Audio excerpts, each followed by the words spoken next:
आगे की कहानी को बिना किसी देरी के एपिसोड की शुरुआत में हम सासाकी को देखते हैं। दोस्तों ये लड़की यूजी के स्कूल वाली दोस्त है और यूजी इसके भूतिया क्लब में भी था। केंजाकू यहाँ उसके सामने आता है और बोलता है कि वो एक सॉर्सरर है। उसने इस कॉलोनी में एक बैरियर बनाया है जिसके अंदर कलिंग गेम खेला जाएगा। यहाँ से थोड़ी दूरी पर एक एग्जीक्यूशन ग्राउंड है जो इस बैरियर का सेंटर पॉइंट है और ये बैरियर करीब 5 से 6 किलोमीटर जितना बड़ा है। केंजाकू ने इन बैरियर्स को बनाने में बहुत मेहनत की है, लेकिन वो किसी को यहाँ रुकने पर मजबूर नहीं कर सकता। जो आम लोग पहले से ही बैरियर वाली जगह में रह रहे थे उनके पास एक मौका है कि वो इस बैरियर को छोड़ के जा सकते हैं। केंजाकू खुद उन्हें बैरियर के बाहर छोड़ के आएगा और जाने के बाद उन्हें लगेगा कि वो कोई सपना देख रहे थे। सासाकी पूछती है कि क्या ये एक सपना है, तो केंजाकू कहता है कि ये सपने और हकीकत के बीच की एक दुनिया है, एक कर्ज की तरह। सासाकी यहाँ से निकलने का फैसला करती है और केंजाकू उसे अपने साथ बाहर ले जाने लगता है। वो रास्ते में उससे ये भी कहता है कि मेरे बेटे का दोस्त बनने के लिए शुक्रिया, जो बात उसे समझ नहीं आती। तभी उसकी नींद खुलती है और वो बैरियर के बाहर आ गई थी। यहाँ उसे अपना दोस्त इगुची भी मिलता है। ये भी इनके भूतिया क्लब का मेंबर था। यहाँ हम ढेर सारे आम लोगों को देखते हैं। इन्हें केंजाकू ने बैरियर से बाहर निकाल दिया था। इनके सामने एक बड़ा सा काला बैरियर बना हुआ था। इन सब के सपने में केंजाकू आया था, लेकिन अपने बेटे वाली बात उसने सिर्फ सासाकी को बोली थी और तभी सासाकी को यूजी की याद आती है। दोस्तों यूजी टेक्निकली केंजाकू का बेटा है क्योंकि उसकी माँ की बॉडी में केंजाकू ही था। खैर दूसरी तरफ यूजी और मेगुमी हकारी को बताते हैं कि गोजो को सील कर दिया गया है, जो सुनकर वो चौंक जाता है। पांडा ये भी बताता है कि प्रिंसिपल यागा अब इस दुनिया में नहीं रहे, जो सुन यूजी और मेगुमी भी शॉक्ड हो जाते हैं क्योंकि ये बात उन्हें भी नहीं पता थी। पांडा बताता है कि शिबुया इंसिडेंट के बाद हायर अप्स यागा के पीछे पड़ गए थे। ये खबर सुन यूजी को बहुत बुरा लगता है क्योंकि यागा पांडा के फादर जैसे थे। हकारी को भी ये बात सुन अच्छा नहीं लगता क्योंकि जो भी लोग उसकी फिक्र करते थे वो अब इस दुनिया में नहीं है। इतना दुखी तो वो तब भी नहीं हुआ था जब याकुल के पिछवाड़े में तीर आके लगा था। हकारी अब कलिंग गेम में एंटर करने के लिए मान जाता है, लेकिन वो इन लोगों पर कोई एहसान नहीं कर रहा। उसे इसके बदले कुछ चाहिए। पांडा जानता था कि वो जुजुत्सु के कानून में कुछ बदलाव करना चाहता है ताकि अपना फाइट क्लब वो खुले में चला सके, क्योंकि आम लोगों को जुजुत्सु के बारे में पता चल रहा है तो जुजुत्सु के कानून में भी कुछ बदलाव तो होंगे ही। मेगुमी बोलता है कि हकारी को जो भी चाहिए वो मैं करवा दूंगा क्योंकि मैं जेनिन क्लैन का हेड हूँ। जो सुन हकारी और भी ज्यादा चौंक जाता है। ये खबर तो उसे गोजो और यागा से भी बड़ी लगती है। हकारी अब मन में सोचता है कि जेनिन फैमिली का हाथ उस पर रहेगा तो वो कोई भी कानून बनवा सकता है और वो मेगुमी से बोलता है कि पगले हमें तो दोस्ती कर लेनी चाहिए। बेचारे हकारी को पता ही नहीं है कि माँ की जेनिन क्लैन के सभी लोगों को निपटा चुकी है और उसमें अब कोई बचा ही नहीं है। अब ये लोग सोचने लगते हैं कि कौन सी कॉलोनी में कौन जाएगा। तभी इनके पास एक शिकिगामी आ जाता है। इसका नाम कोगाने है, जो इनको कलिंग गेम की खबर देने आया था कि काशिमो नाम के एक प्लेयर ने 100 पॉइंट्स देकर एक नया नियम जोड़ा है कि कोई भी किसी दूसरे प्लेयर की सारी जानकारी देख सकता है, जैसे कि उसका नाम, उसके पॉइंट्स और ये भी कि वो कौन सी कॉलोनी के बैरियर में है। कोगाने बताता है कि वो यूजी का खबरी है जो उसे गेम से जुड़ी सारी इन्फॉर्मेशन देगा। अब ये सुन मेगुमी चौंक जाता है कि यूजी तो अभी गेम में एंटर किया भी नहीं है, तो ये कोगाने उसके पास कैसे आ गया, यानी कि यूजी ऑलरेडी गेम का प्लेयर है। ये लोग समझ जाते हैं कि इसके पीछे सुकुना का हाथ है। उसने 1000 साल पहले केंजाकू से कॉन्ट्रैक्ट किया होगा, ठीक जैसे बाकी पुराने सॉर्सरर्स ने किया था कि अगर केंजाकू उन्हें वापस जिंदा करता है तो वो उसके कलिंग गेम में जरूर हिस्सा लेंगे। पर मेगुमी को ये बात समझ नहीं आती कि सुकुना की फिंगर खाना तो यूजी का फैसला था जिससे सुकुना उसके अंदर जिंदा हुआ, या ये भी केंजाकू का ही कोई मास्टर प्लान था। खैर ये लोग अब बाकी प्लेयर्स की लिस्ट देखने लगते हैं जिसमें इन्हें काशिमो के बारे में पता चलता है, जिसने ऑलरेडी 200 पॉइंट्स कमा लिए हैं, यानी कि उसने कम से कम 40 लोगों को एलिमिनेट किया है। अब मेगुमी सोचने लगता है कि अगर वो लोग इस काशिमो को एक और नया नियम जोड़ने के लिए मना लें तो इन्हें किसी को मारना ही नहीं पड़ेगा। वो कोगाने से पूछता है कि ऐसे कितने प्लेयर्स हैं जिनके 100 पॉइंट्स पूरे हो गए हैं, तो काशिमो के अलावा सिर्फ एक और प्लेयर था जिसके 100 पॉइंट्स थे।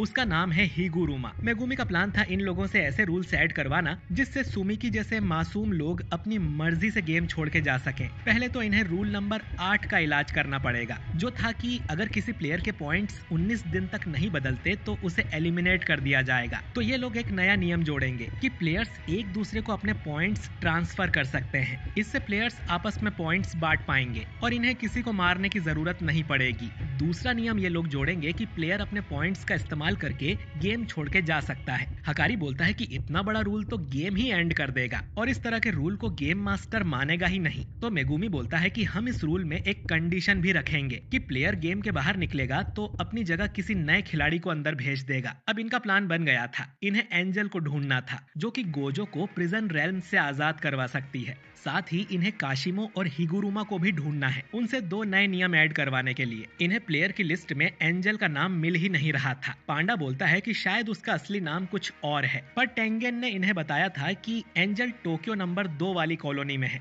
हकारी पूछता है कि वो दिखने में कैसी है, तो मेगुमी बोलता है कि जब तुम उसे देखोगे तो समझ जाओगे कि वही एंजल है। हकारी बोलता है कि वो और पांडा नंबर 2 वाली कॉलोनी में जाएंगे, वहीं यूजी और मेगुमी नंबर 1 कॉलोनी में, और किरारा बैरियर के बाहर ही रहेगी। काशिमो सबसे स्ट्रॉन्ग खिलाड़ी लग रहा है, तो हकारी को ही इससे लड़ना पड़ेगा। वहीं पांडा अपनी सूंघने की शक्ति से एंजल का पता लगाएगा। किरारा पूछती है कि वो उनके साथ क्यों नहीं चलेगी, तो हकारी बोलता है कि यूता जब से बैरियर में गया है उसने इन्हें कॉल नहीं किया है, मतलब बैरियर के अंदर जाते ही इनका बाहर की दुनिया से कनेक्शन कट हो जाएगा, तो बाहर की खबर रखने के लिए किसी को तो रुकना होगा। यूजी नहीं चाहता था कि वो और मेगुमी एक ही कॉलोनी में जाएं, क्योंकि उसे डर था कि सुकुना मेगुमी के साथ कुछ कर ना दे, पर मेगुमी उसे बोलता है कि ऐसा कुछ नहीं होगा और हकारी ने जो प्लान बनाया है वो सही है। खैर, अगले दिन यानी 12 नवंबर को ये सब लोग बैरियर के पास पहुंच जाते हैं। कोगाने इन्हें एक्सप्लेन करता है कि इस बैरियर के अंदर कलिंग गेम चल रहा है, अगर ये लोग इसमें एंटर करते हैं तो ये भी इस गेम के खिलाड़ी बन जाएंगे। यूजी, मेगुमी, हकारी और पांडा इसके लिए हाँ कर देते हैं। नंबर 1 कॉलोनी के अंदर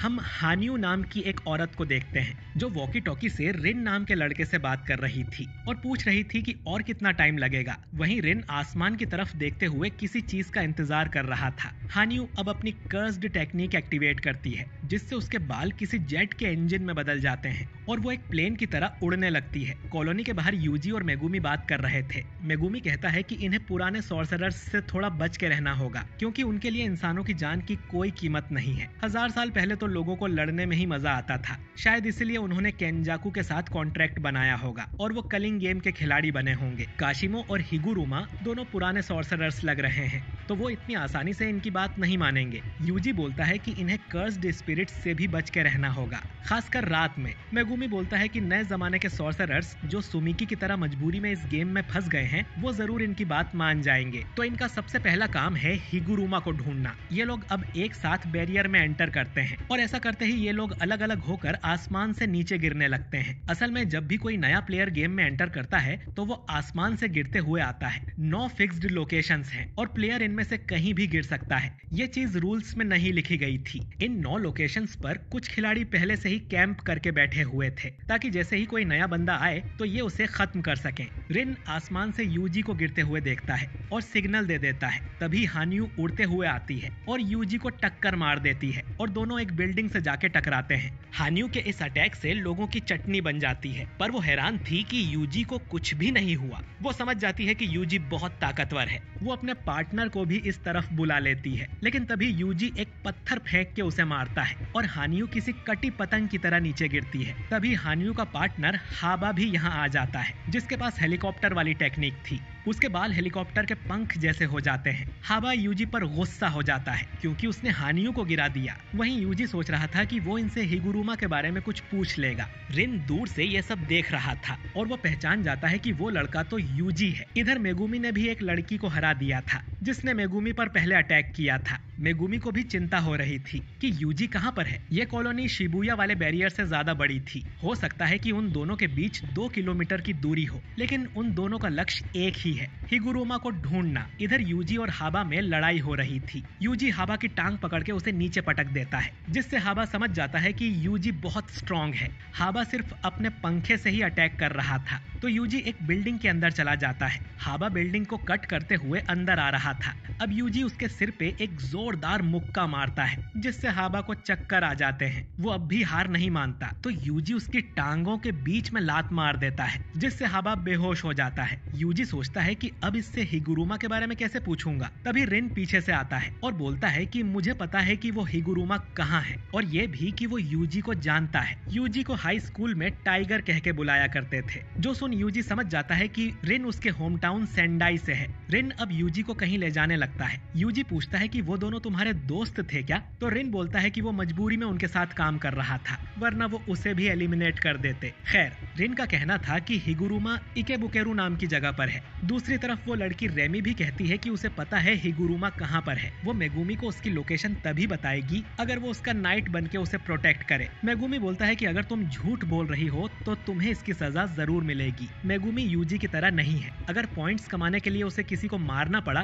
तो वो पीछे नहीं हटेगा। उसे ये भी पता चलता है कि रेमी कोई पुरानी नहीं बल्कि नई सॉर्सरर है। रेमी बताती है कि आम लोगों को तो बैरियर से बाहर जाने का मौका दिया गया था, लेकिन हम जैसे सॉर्सरर्स जो पहले से ही इस जगह में रह रहे थे, हमें ये मौका मिला ही नहीं और हमारे लिए ये कलिंग गेम 12 दिन पहले ही शुरू हो गया था। अगर ये लड़ेंगे नहीं तो एलिमिनेट कर दिए जाएंगे और सब लोग यहाँ बस सरवाइव करने की कोशिश कर रहे हैं। मेगुमी समझ जाता है कि पुराने सॉर्सरर्स तो हरामी हैं ही, लेकिन नए सॉर्सरर्स भी उनके लिए खतरा बन सकते हैं और ये बात यूजी को पता नहीं है। खैर, रेमी अब बोलती है कि हिगुरुमा शिंजेकू एरिया में है। तो दोस्तों, यूजी और मेगुमी दोनों को ही हिगुरुमा की अलग अलग लोकेशंस बताई गई हैं। अब इन दोनों में से कौन सच बोल रहा है और कौन झूठ बोल रहा है, ये तो हमें अगले एपिसोड में ही पता चलेगा। जानने के लिए अगला एपिसोड मिस ना करें।